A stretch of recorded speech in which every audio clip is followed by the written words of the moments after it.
before you do anything. You got to get a certain computer. You got to get a Mac. You have to do the editing on a Mac computer.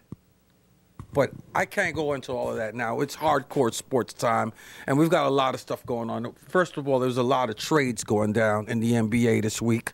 We've had the Knicks debacle with the Mike D'Antoni and Carmelo Anthony situation. We've got Andy Pettit back with the Yankees. And you want to shout out Dan the Man. What's up, Dan the Man? What's going on? Yeah, what's up? What's up, man? Yeah, let's talk about these NBA trades this week. We have Nene Hilario leaving Denver in a three-way deal that sends JaVale McGee to Denver. And Denver sends somebody else. I can't remember the third guy. Denver sent a guy to the Clippers, I believe. Well, Washington, they sent Nick Young to the Clippers. Oh, yeah, they sent Washington. Nick Young. That's who it was, no doubt. Yeah, no doubt. Nick Young. We have Monte Ellis and Andrew Bogut being traded this week, and Steven Jackson in a trade with the Milwaukee Bucks. And then Steven Jackson must have just stayed a couple of hours with the Warriors, and he was traded from the Warriors to the San Antonio Spurs for Richard Jefferson. So there's a lot of stuff going on in the NBA this week. A lot of things going on in the NBA. We have Gerald Wallace leaving Portland to the Nets for Sean Williams and a couple of other players. Sean Williams, who used to play for the Knicks. So, did we cover all the trades? Oh yeah, we got what's his name? The Lakers made some big trades. Yeah, too. the Lakers made a trade for the point guard. Ramon Sessions, yeah. Yeah, Ramon Sessions to Cleveland. Cleveland sent Ramon Sessions for Derek Fisher and company. So Derek Fisher went to Houston for Jordan Hill, ex-Knick. Oh, yeah, that's right. So, yeah, Derek Fisher goes to Houston. They sent, I believe it was Luke Walton and somebody else for Ramon Sessions to Cleveland. So, yeah, it's a lot of stuff going on this week with the NBA. Yeah, absolutely. So, you got Ramon Sessions in L.A. So, it's a lot of stuff going on in the NBA. A lot of things going on in the NBA. Did we cover all of those? Did we cover all the trades? I believe we did. Yeah, that's about it. Well, Marcus Camby, he left Portland. He went to Houston. Oh, he went to Houston, too. I did hear about that. And then Nate McMillan was fired after the debacle at Madison Square Garden with the Knicks. So, yeah. You have Nick McMillan being fired, and then you have the situation with D'Antoni, and which leads us up to D'Antoni, the big talk of the week. And I'm going to tell you something. This stuff is, you have to be careful, first of all, on these airwaves about how you describe certain things, because people get the wrong idea. I was just walking. It was a beautiful day this week, and I took a walk. And this lady just pulls over in her car and says, "I hate Carmelo Anthony." And I'm like, lady, what do I have to do with Carmelo Anthony? Maybe she watches the show. I don't know. But some lady pulls her car over and says, "I hate Carmelo Anthony." So, yeah, this whole situation. So because she was saying she hated Carmelo Anthony because Carmelo Anthony got D'Antoni fired, which is the furthest thing from the truth. That is the furthest thing from the truth.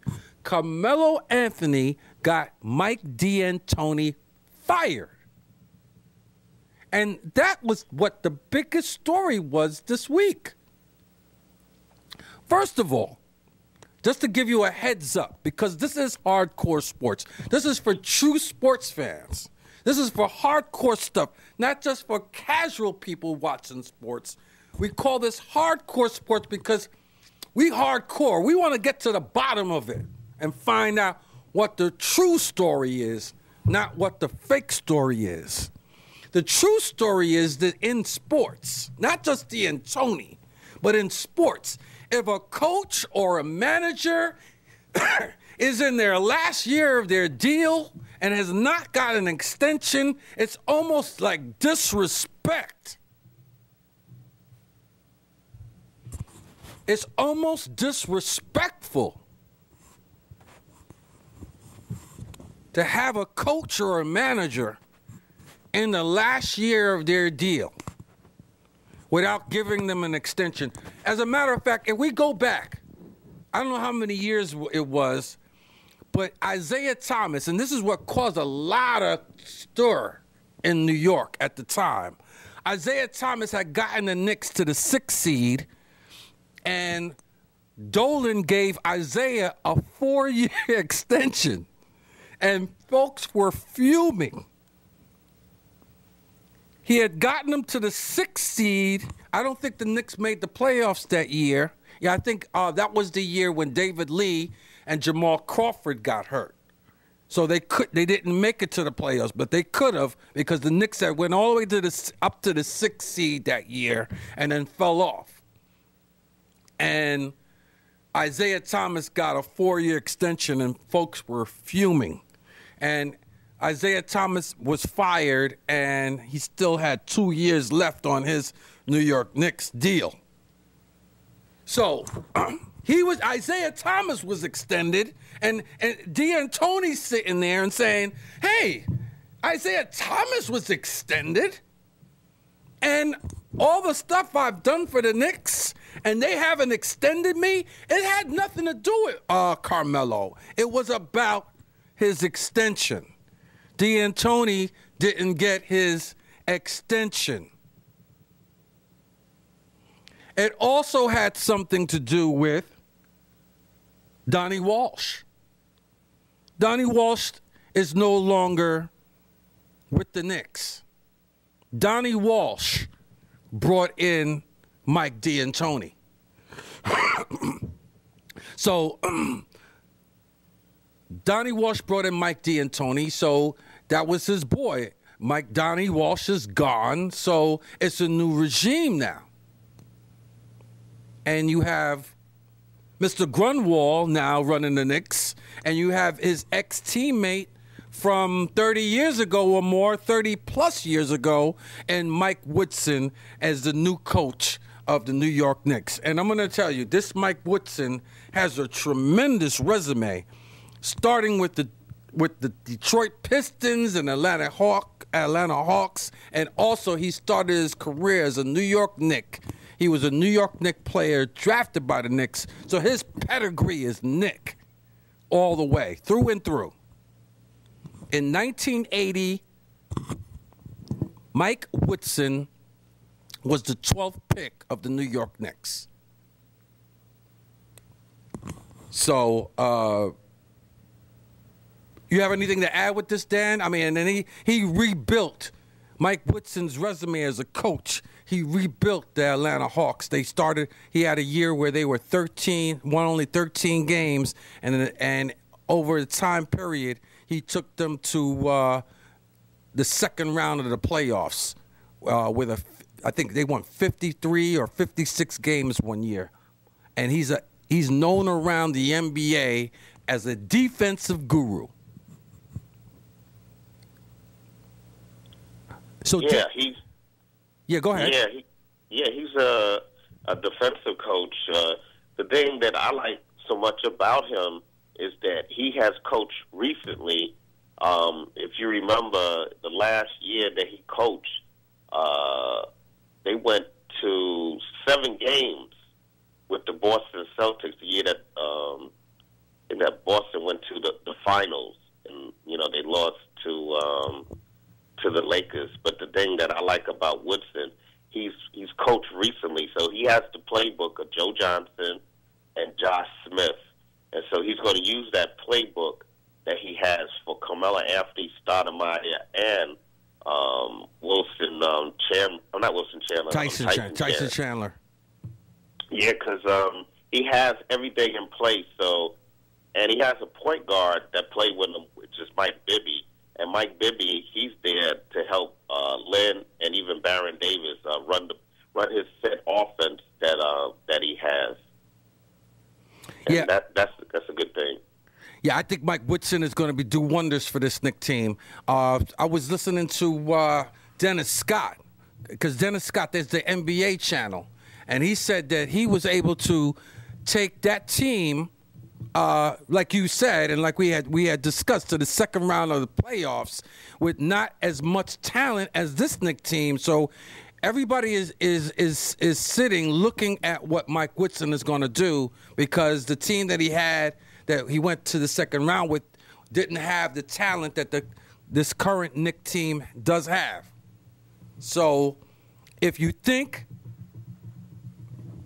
Mike D'Antoni resigned because of Carmelo Anthony, then you're just not watching right.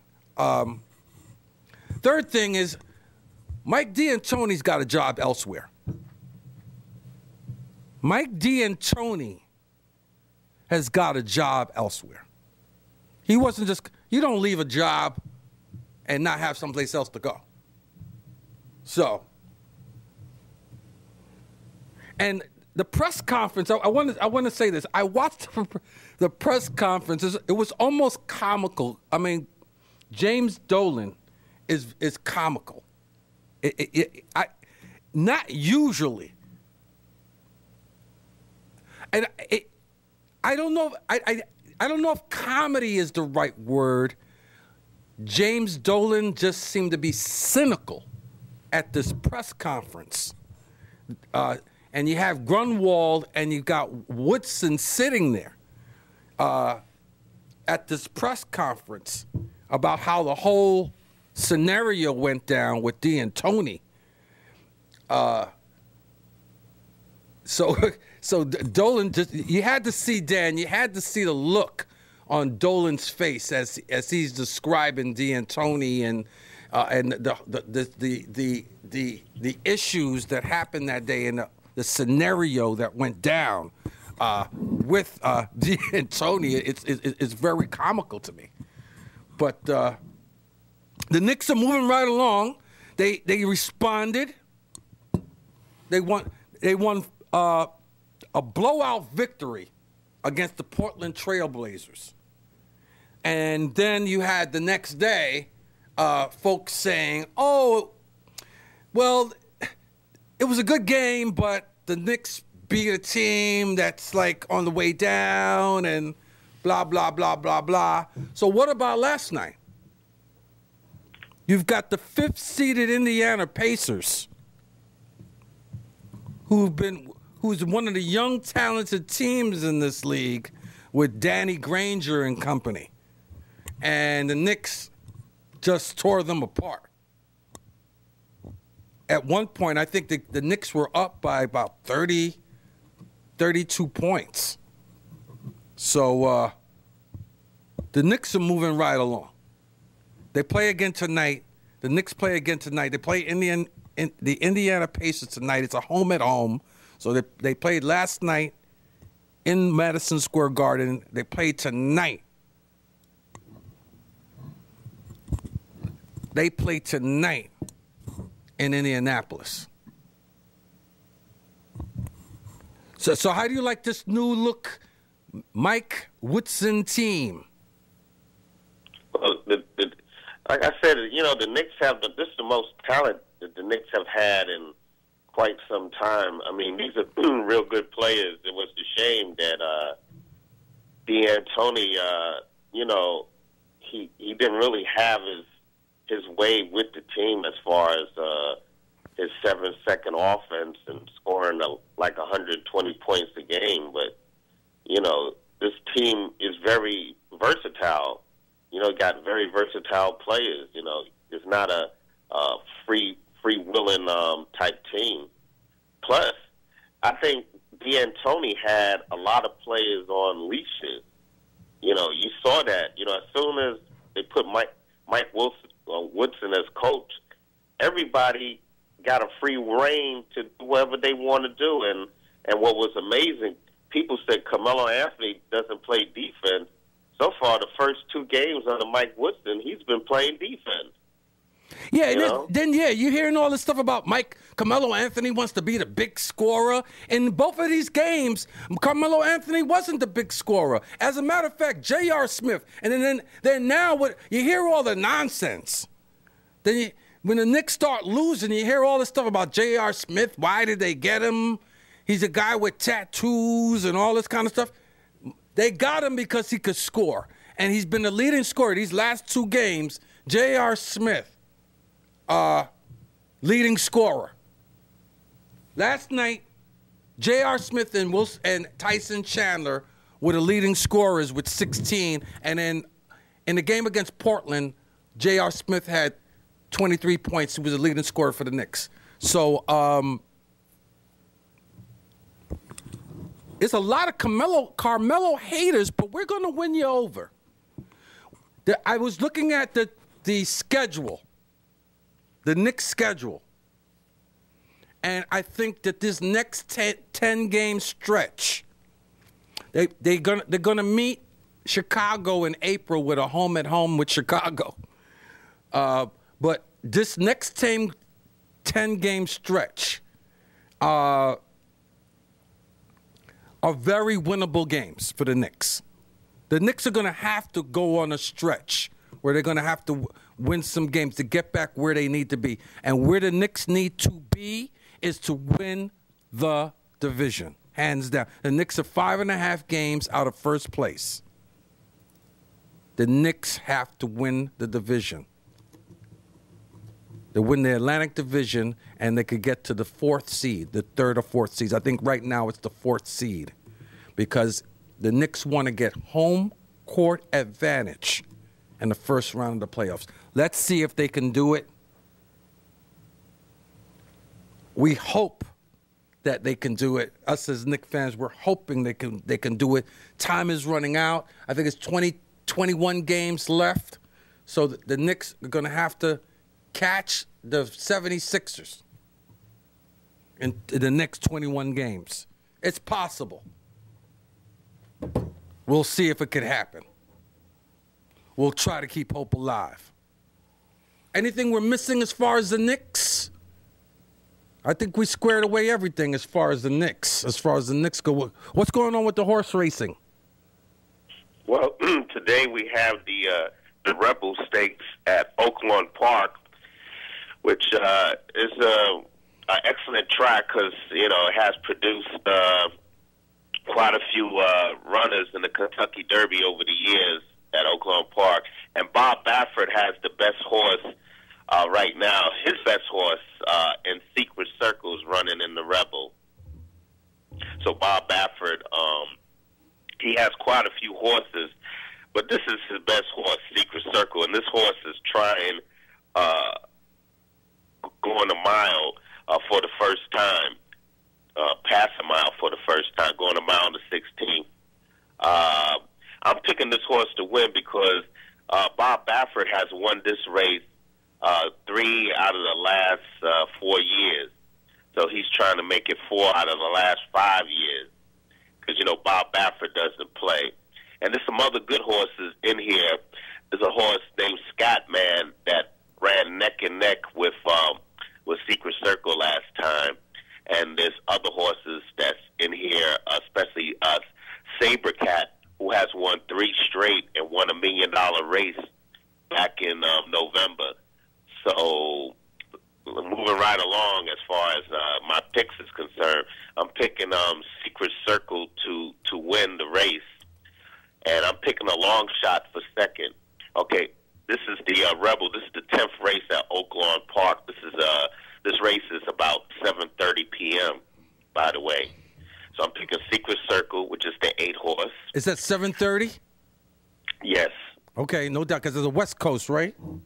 Yes, it's the West Coast. It's in Arkansas. Oh, okay. Midwest. Yeah. Midwest.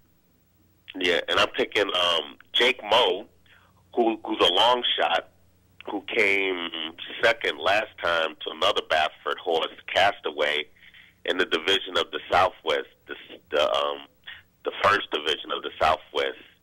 Secret Circle won the second division of the Southwest, which was the fastest.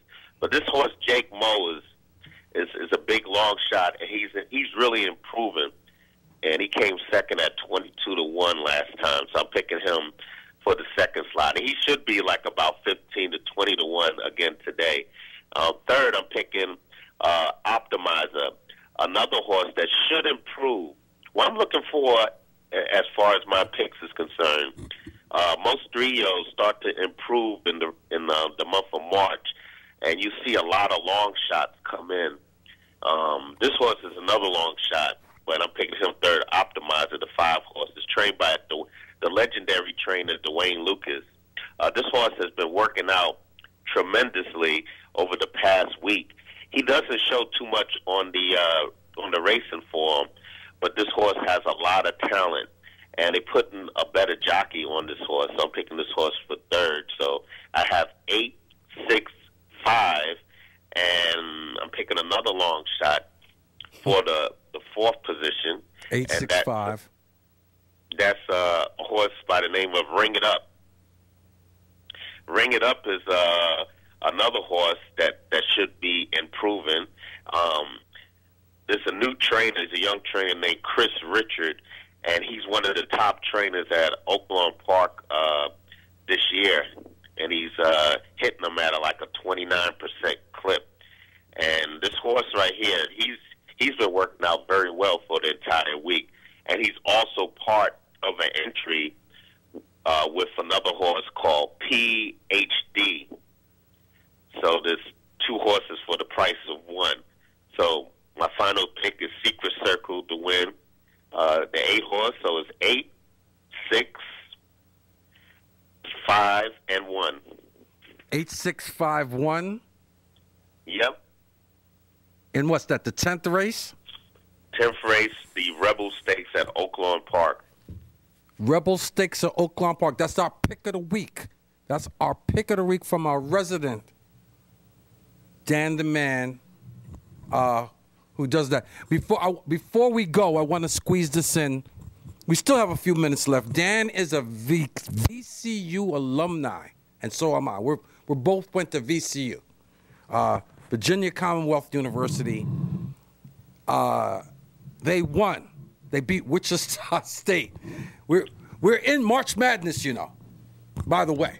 So we're gonna get, and I'm not gonna sit here in front like I know all the players and know, because I don't. I only watched the VCU games because I went to VCU, but VCU has been playing some. They played a game against the I think it was George Mason for their conference. And with Drexel. Drexel, yeah, you're right. Drexel.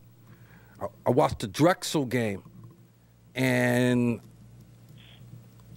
the Knicks were up. I mean, the VCU was up by 10, and they just kind of just squeezed that win out. And that's the kind of way they've been playing. They get a big lead. They get like a 10, 11-point lead, but the other team always makes their run. And they got to just make their foul shots at the end of the game in order for them to win. But they were able to beat Wichita State in the first round. They faced Indiana today. Really?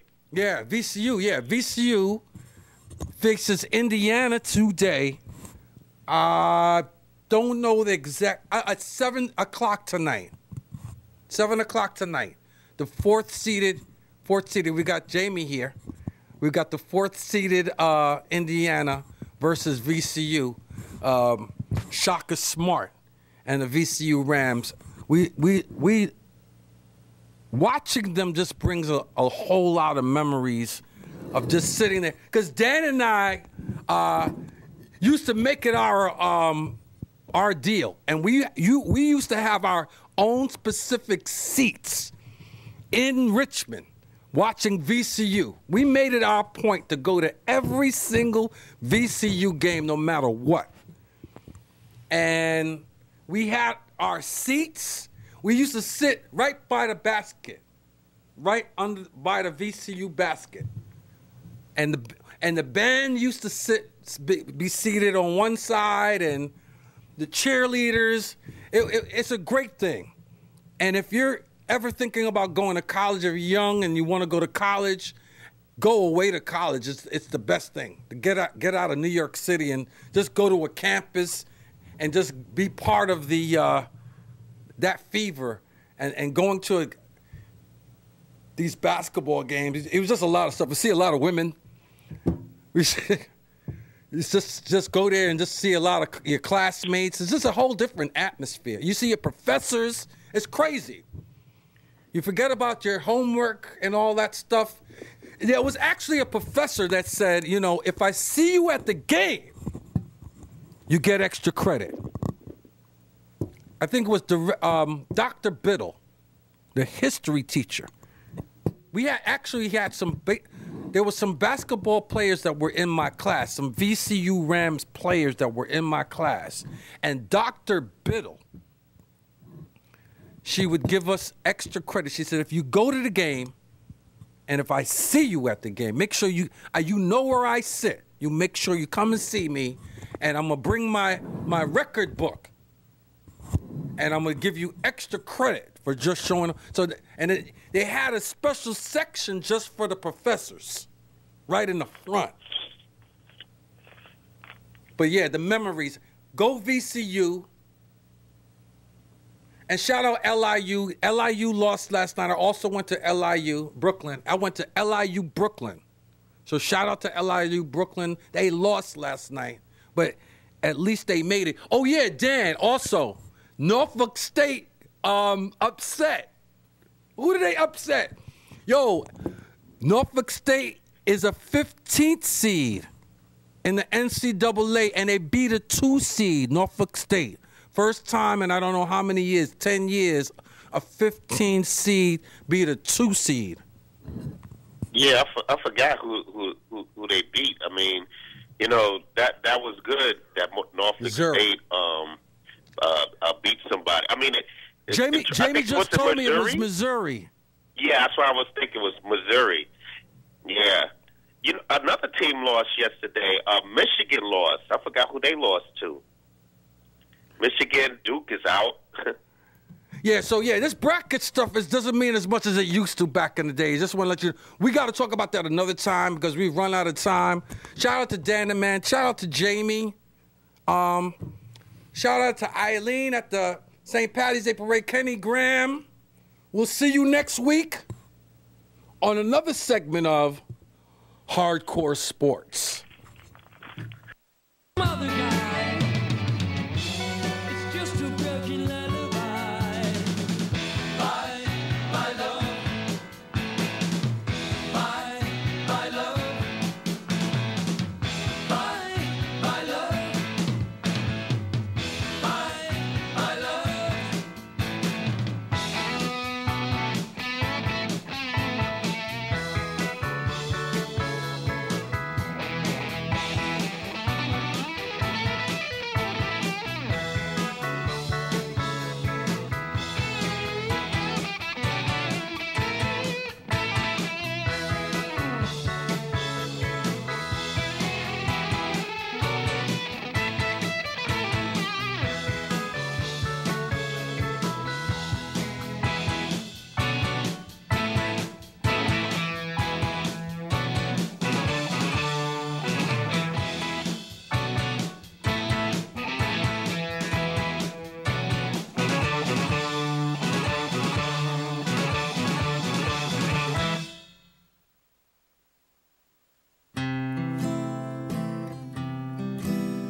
Would this do to make it alright?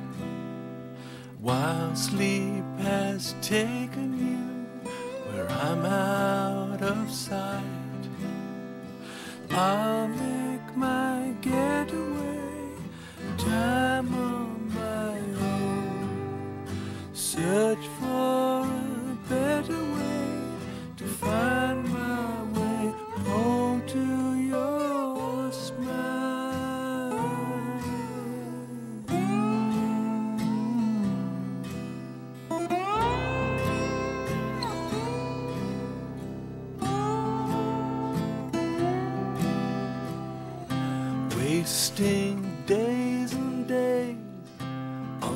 this fight.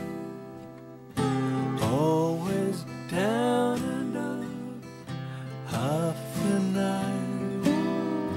Hopeless to reminisce through the dark hours.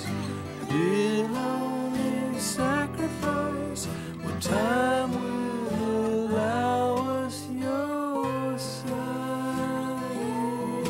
and side.